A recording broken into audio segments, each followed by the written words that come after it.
que acontecer. Por exemplo, uma pessoa ali fora foi lá e cometeu um assassinato, matou uma criança, assaltou uma casa, pegou uma criança e matou uma criança. Aí a gente diz, Deus permitiu que o assaltante matasse a criança. Soa um tanto estranho, esquisito. Mas Deus concordou com a morte da criança. A gente começa a associar as coisas. Amém ou não amém? Vocês estão começando a pensar? Mas existe uma coisa, aí foi falado aqui o seguinte, e aí foi cantada a canção no momento do ofertório. Qual foi a música? Vou testando a memória de vocês, hein? Se Deus fizer, se Ele não fizer, tá, o que isso significa? Que Deus tem uma vontade soberana. Amém? Só que nessa vontade soberana de Deus, você vai dizer, pastor, então Deus determinou desde a fundação do mundo que aquele homem ia matar aquela criança? Eu estou usando aquela criança como exemplo, né? Não estou dizendo isso. Eu estou dizendo que cada um, tudo aquilo que o homem semear, isso ele também se fará. Estou dizendo que cada um, existe parece um paradoxo para nós, irmãos, e até um tanto difícil de compreender, naturalmente jamais poderemos compreender, mas existe uma coisa que se chama a soberania de Deus. Deus controla todas as coisas. A Bíblia vai dizer que Deus, está assentado sobre a redondeza da terra. Aleluia! Ele tem ele considera os homens como uma gota num balde. Ele vai dizer que todos, são os homens diante do Senhor são como nada. E não existe ninguém que possa deter a mão de Deus e perguntar: o que você está fazendo? Mas às vezes os homens eles são ousados. Eles querem perguntar: Deus, por que está acontecendo isso comigo? Eu sou teu servo, eu sou tua serva. Eu acabei de contribuir com os meus dízimos, faço isso repetidamente. Cuidado. Cuidado que pode parecer que estão fazendo a oração daquele fariseu. Lembra? Dou o meu dízimo, faço isso, faço aquilo, não sou como aquele publicano. Lembra daquela parábola? Jesus conta? Lembra? Autojustificação. É verdade. E aprendemos, irmãos, temos aprendido. Isso e esse assunto, irmão, um dos assuntos mais complexos e mais difíceis de compreender é entender a soberania de Deus. Escuta uma coisa, um Deus soberano decide pegar o seu filho, ele tira de si mesmo a sua essência e doa aos homens, envia aos homens para morrer pelos pecados dos homens. Ou você acha que ele também não foi soberano quando fez assim? Ah, foi outra coisa. Não. O mesmo Deus soberano disse... tem alguns pregadores que querem dizer que havia uma conversa da Trindade, o Pai, o Filho e o Espírito Santo, e aí Deus ficava assim, meio parado, sentado no trono, debruçado, pensando: nossa, a humanidade está daquele jeito, como é que eu vou fazer para salvar aqueles homens? E realmente eu dou a minha lei para eles, não obedecem a minha lei, eles mais transgridem quando eles tentam cumpri-la. E aí o filho de do lado diz: pai, eu vou.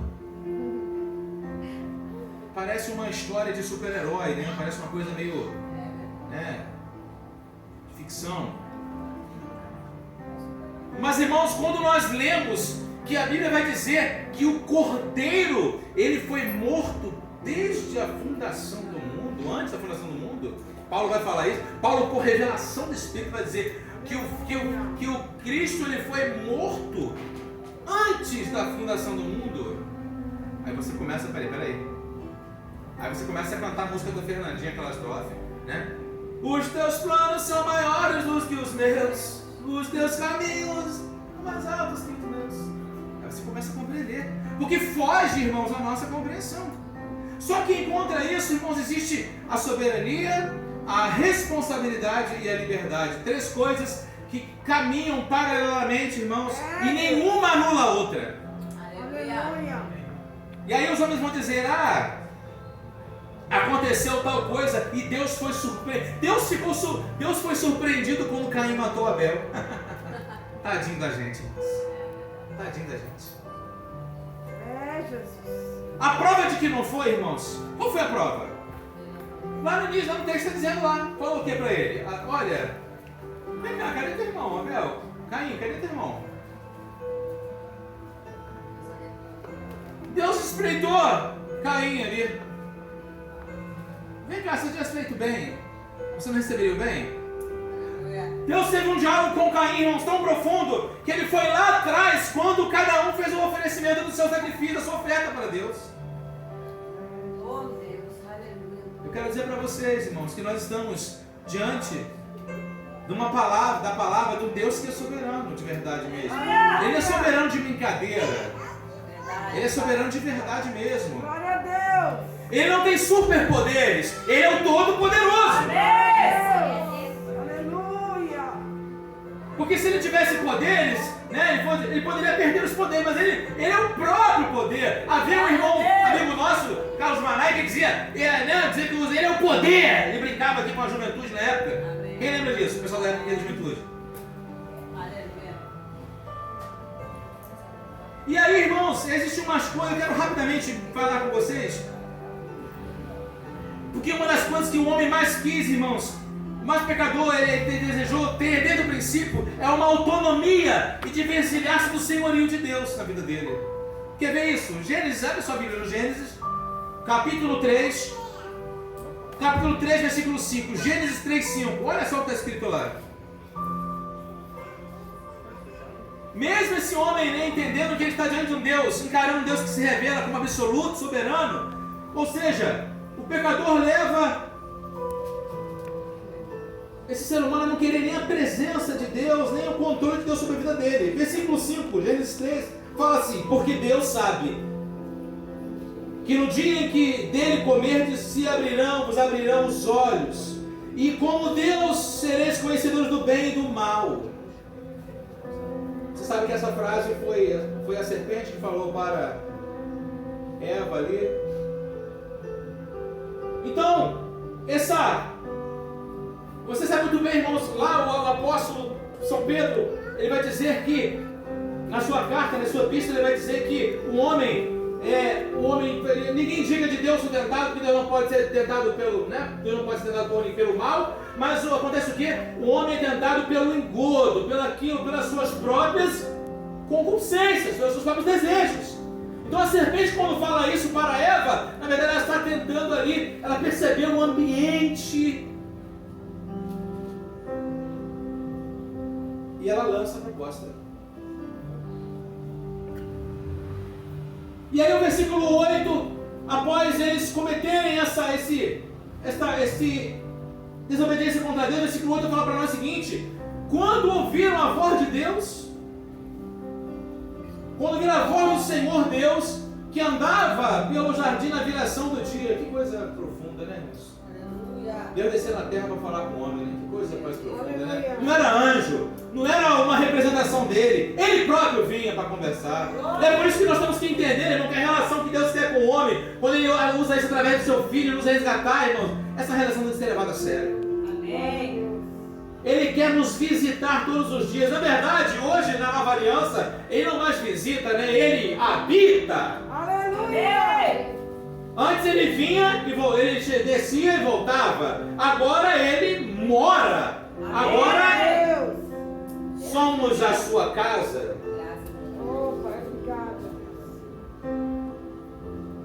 E quando dizemos que somos a casa, entendendo agora essa nova perspectiva que temos que ter do Senhor, temos que entender, como diz aquela canção, né?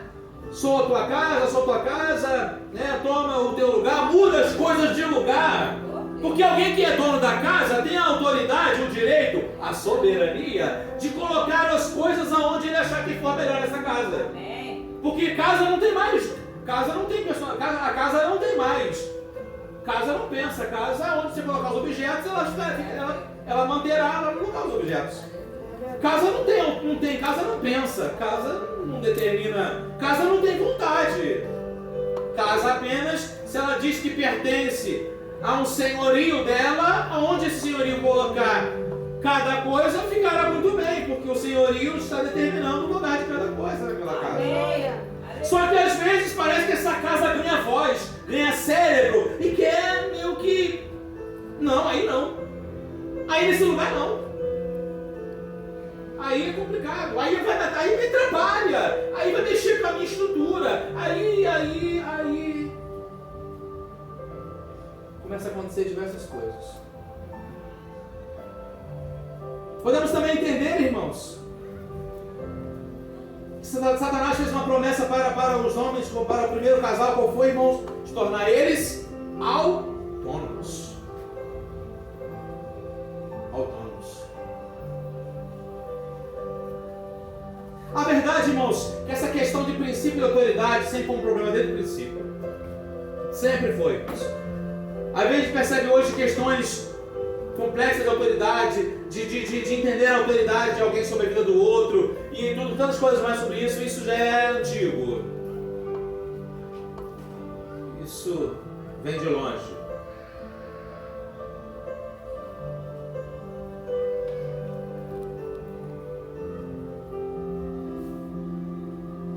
E na verdade o pecado, irmãos, é uma frase que eu li para vocês, que o pecado nos faz rejeitar o senhorio de Cristo sobre nós. Esse pecado nos leva para longe da presença do Senhor, para que permaneçamos fora do seu domínio. Lembra de Isaías falando para o povo no capítulo 59, lá, registrado lá naquele capítulo?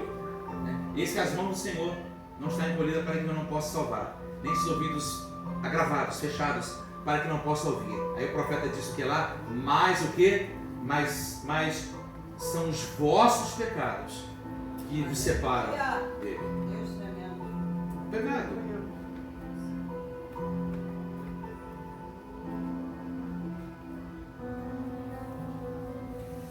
Ou seja, irmãos, a autonomia é uma ilusão criada pelo pecado para dar-nos um tipo de status que nos faz crer que podemos ser iguais a Deus. Exatamente a proposta que Satanás fez.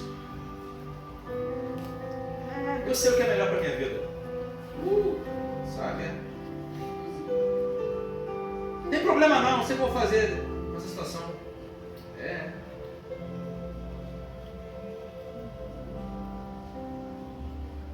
Só que tem uma frase, tem um resumo que está registrado na Confissão de Fé, um livro que a igreja reformada, a igreja desde os pais da igreja trouxe e deixou isso escrito como registro. A Confissão de Fé de Westminster vai dizer a seguinte frase: a onipotência, a sabedoria inescrutável e a bondade infinita de Deus de tal maneira se manifestaram na sua providência, que esta se estende até a primeira queda, lá do Éden, do princípio, e a todos os outros pecados dos anjos e dos homens. Isso não por uma mera permissão, mas por uma permissão tal que, para os seus próprios e santos desígnios, sábia e poderosamente limita, regula e governa em uma múltipla dispensação.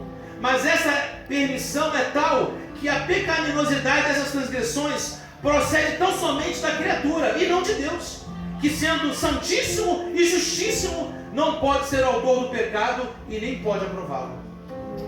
Aleluia. Irmãos, era disso que a igreja lá atrás cria e deixou registrado para que as gerações futuras também cresçam assim. Ou seja, Deus não fez nada de errado. Deus nunca faz nada de errado. Quem faz errado somos nós, os homens. Aí vem a questão, a liberdade e a responsabilidade, para nós caminharmos para o fim. Vamos pensar um pouquinho. Adão e Eva não tinham liberdade de escolher? E eu? Né? Adão e Eva não escolheram, porque eu também não posso escolher.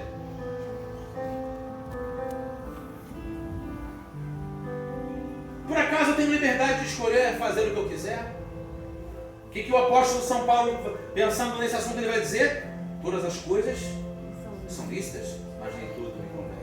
Eu tenho entendimento das coisas, daquilo. Porque o grande problema é que nós não podemos olhar uma situação só nela no seu presente momento. Precisamos olhar para uma situação naquilo que ela pode refletir no futuro próximo da nossa vida. Glória a Deus. Não é meramente uma decisão que deve ser tomada no seu devido momento, no calor do momento, na emoção do momento. Me faz lembrar daquela história que virou até música da cantora Andréa Fontes. Lembra que ela conheceu um colírio para a vida dela? Lembra? Que colírio? Lembra da história do colírio? Era assim, era assado, e aí depois, né? Na verdade, o colírio, né? Vem com a mão fechada nos olhos, no colírio, né? O colírio. Ela não, o colírio. Porque na época parecia decisões tomadas de forma precipitada. Irmãos, e na verdade, o homem sempre está no longo de sua vida, jornada, ele sempre toma decisões precipitadas. Ele às vezes escolhe uma mulher errada, escolhe uma esposa errada, escolhe um marido errado, escolhe caminhos errados, toma decisões erradas, decide fazer compras erradas, que mais tarde aquelas compras vão causar graves problemas na consequência de sua vida financeira. A verdade é essa, amados. E aí você vai dizer, Senhor, mas eu dizimo, eu sou fiel, eu contribuo. E Deus dizendo, e daí? Quem comprou e desenrolou foi você, não fui eu. Eu garanto aquilo que eu falo. Agora não posso garantir as bobagens que você faz. Meu Deus. Esse Deus é soberano, irmão, não há dúvida disso.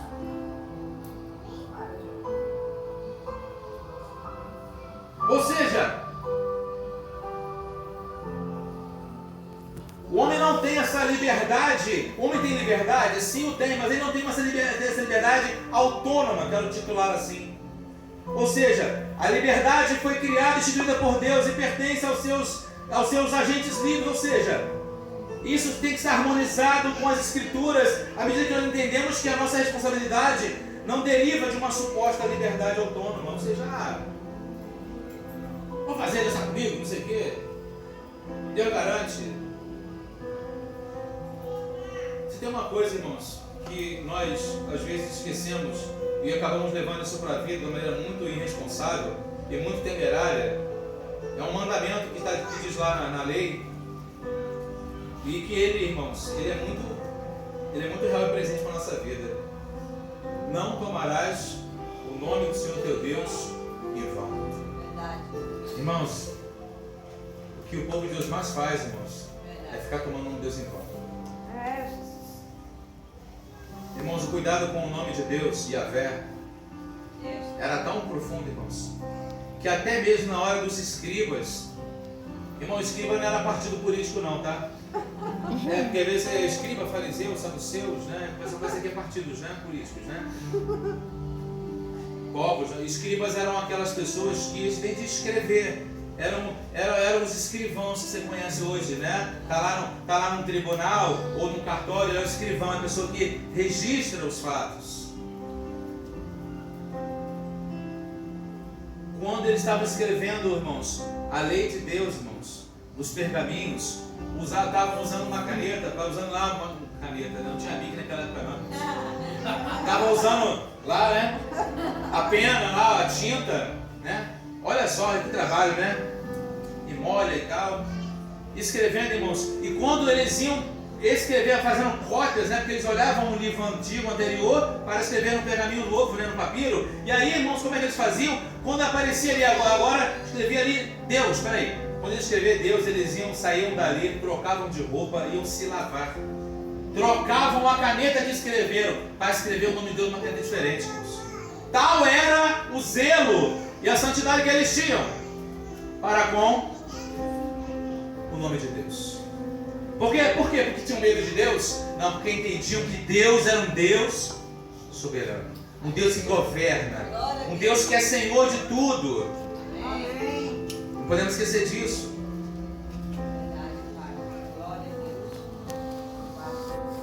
E para encerrar, irmãos, Jó 38, para encerrar, livro de Jó, capítulo 38, versículo 1 ao 3.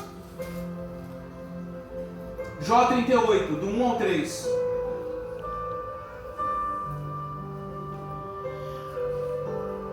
Diz assim o texto: depois disto, o Senhor, no meio de um redemoinho era coisa de Deus, né? Deus se manifestava redemoinho, né? Elias também, quem separou, né? E quem levou Elias para o céu, Elias foi levado ao céu num redemoinho. Não foi em carro de fogo não, irmão. Cuidado, hein? Tá pregando heresia, hein? Elias foi arrebatado no carro de fogo. Mentira. Resposta errada. Deus não foi levado no carro de fogo não, irmãos. O texto fala que um carro de fogo separou Elias de Eliseu. Amém? Separou e Elias foi levado num redemoinho. Amém? Amém? Cuidado que tem que tomar cuidado com essas coisas. E aí aparece aqui mais uma vez redemoinho, né? Redemoinho é coisa que Deus pode fazer, né? Aí você vai dizer, pastor, e aquele redemoinho no sul lá? Deixa Deus ser soberano, irmãos. Amém? Amém. Deus vai lá e decide destruir Sodoma e Gomorra com fogo e enxofre. Coisa boa que aquele povo não fez lá de Sodoma e Gomorra. Deus teve que punir. Pastor, mas Deus pune. Mas e os justos que estão lá? E, irmãos, Deus tem prazer na morte dos justos dele. Amém. Amém? Não queira compreender os Deus com a sua mente que você vai enlouquecer. Você vai parar com a roupa branca amarrada em você, você não vai se mexer, vai parar no lugar lá tomando um remédio, medicamento e falando sozinho. Você vai parar no lugar desse. É verdade. Acredite. Tomando injeções lá e tudo mais. Camisa de força, já pensou? Coisa terrível, hein? Redemoinho respondeu os vem do redemoinho e responde a Jó: quem é este que escurece os meus desígnios com palavras sem conhecimento? Quem é que está falando aí, está tentando escurecer os meus desígnios com palavras sem conhecimento? Para, cala a boca, Jó. Jesus. Cala a boca, Jó. Calado você ganha mais. Cinge, pois, os lombos como homem, e eu te perguntarei, e tu me farás saber. Vem cá, tu acha que tá muita coisa? Então vem cá. Bota a roupa aqui. Se apresenta na minha presença agora. Oh, Jesus. É, gente. Desafia Deus para ver só. Fala a coisa de Deus para ver só. Que Ele vem e nos chama na responsabilidade. Verdade, Pai. Meu Deus. Aleluia. Versículo 4, deixa eu me seguir aqui. Onde estavas tu quando eu lançava os fundamentos da terra, Jó? Eu estou vendo. Aleluia. Tempo.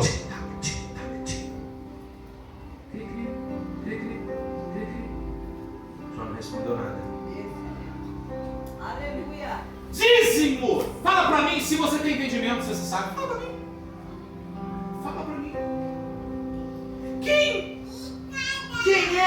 Quem lhe pôs as medidas? Se é que você sabe, né? Deus faz ironia com o João aqui, né? Deus ri dos homens, irmão. Deus dá risada das ignorâncias dos homens e tentar querer se aproximar e ser igual a Deus. É verdade. Quem? Mas já deveria ter virou aqui. Quem lhe pôs as medidas se é que os sábios? Ou quem estendeu sobre ela o cordel? Onde estão fundadas as suas bases? Ou quem se assentou a pedra angular? Quando as estrelas da alva juntas alegremente cantavam e rejubilavam todos os filhos de Deus. Aí Deus vai lá no passado, Deus vai lá atrás, né? Na eternidade lá atrás. Fala, Jó. Quem encerrou o mar com portas quando irrompeu a madre? Por que esse monte de água não... Esse monte de água no planeta era redondo, né? Já aprendeu, né, irmãos? Né? Os homens já sabem que o planeta da Terra era quadrado. Lembra disso? O pessoal da Idade Média pensava que a Terra era quadrada. Né? Quando parava no lugar, tinha caía, né? Aí já estava na Bíblia que a Terra era redonda há muito tempo, desde o profeta Isaías. Aí, irmãos, mas onde é que é? Você é redondo, por que a água não vai por baixo assim? O cara não vai para outros planetas assim? Por que não acontece assim? Não, pastor, é porque tem a estratosfera, a isosfera, a litosfera, a fera, né? Você vai querer dar aula de ciências para mim, né? Tá, mas é invisível, é isso. Não dá para pegar a estratosfera, sabe? É assim, o negócio aqui, ó. Mas existe uma palavra de poder que sustenta todas as coisas no lugar, sem nada se variar, sabe? Não se choca, sabe? Não há as coisas se mantêm ali. Estamos conseguindo alcançar e compreender o nível de divindade que servimos, irmão. O nível de poder e autoridade que estamos diante dele. E às vezes ficamos com algumas brincadeiras, me permita falar, algumas palhaçadinhas, algumas ironias com o Senhor. Meu Deus. Aqui temos e sabemos que Ele é Deus. Aleluia. Amém, irmãos?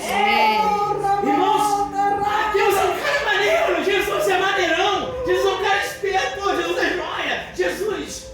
Mais respeito, irmãos. Mais reverência. Mais joelho dobrado. Mais prostração diante de quem nós servimos.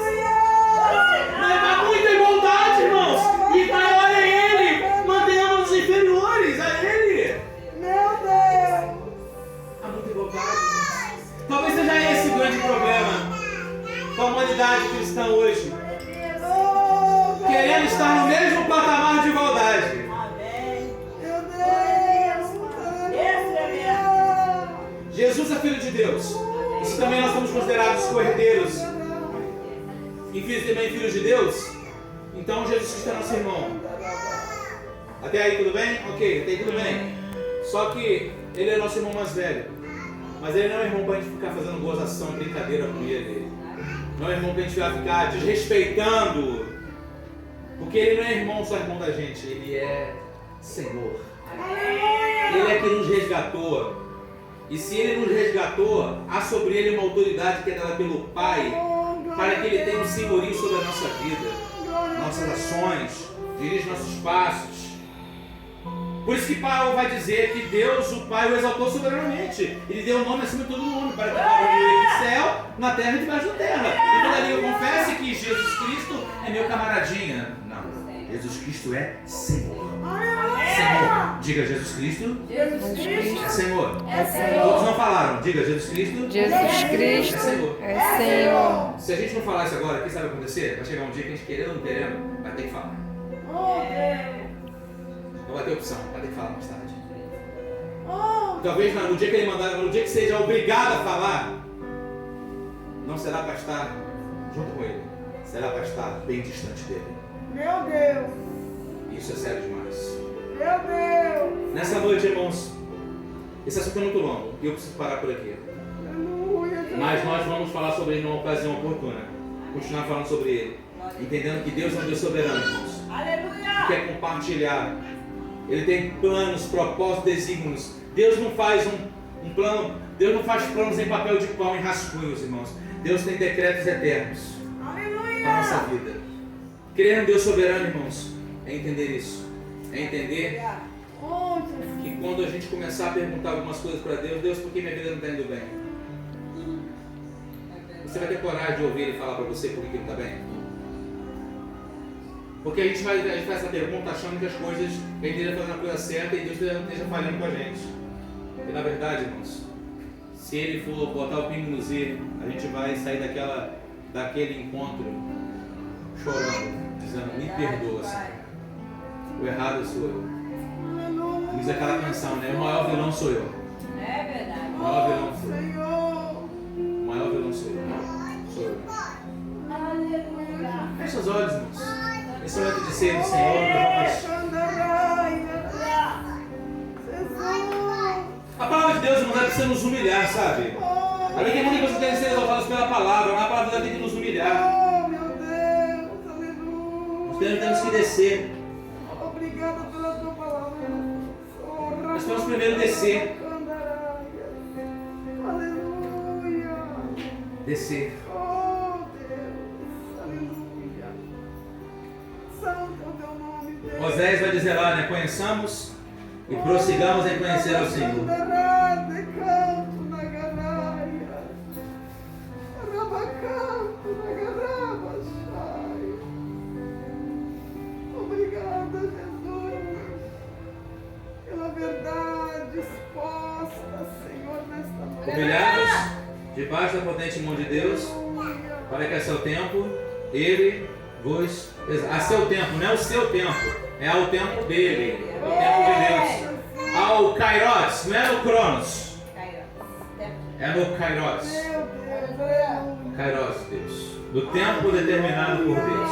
Amém. Deus deixou Jó ficar pobre. Tirou tudo de Jó. Tirou até a esposa. Não, tirou a esposa. Tirou os filhos. Tirou os bens. Num tempo determinado. E aí depois, eu acho lindo aquele momento, eu falo assim, Deus pega e muda o estado. Parece que é como Deus muda o estado e me faz lembrar aquele momento que você pegava aquele instrumento de medir o tempo, a ampuleta, né? E quando acabou, desceu toda aquela parte de cima daquele, Deus muda, Deus pega e faz assim, ó. Pá. Meu Deus. Agora começou de novo. Aleluia.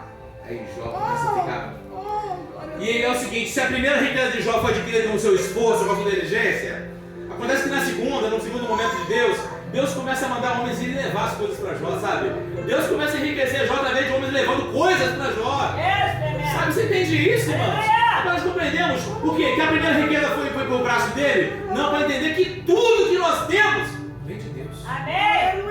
O carro que você tem, a bicicleta que você tem, a moto que você tem, a roupa que você está vestindo aí, a casa que você tem, tudo provém de Deus. Não é o meu suor, é o meu suor. Eu sei que é o teu suor, a responsabilidade é tua mesmo. Tem mais que trabalhar mesmo para poder pagar, para poder ter. Faz parte, mas está vindo de Deus para você. Amém. Esse esforço, essa energia, essa vontade, essa coragem de enfrentar dificuldades, desafios e trabalhar está vindo de Deus para você. Amém. Glória a Deus. Aleluia.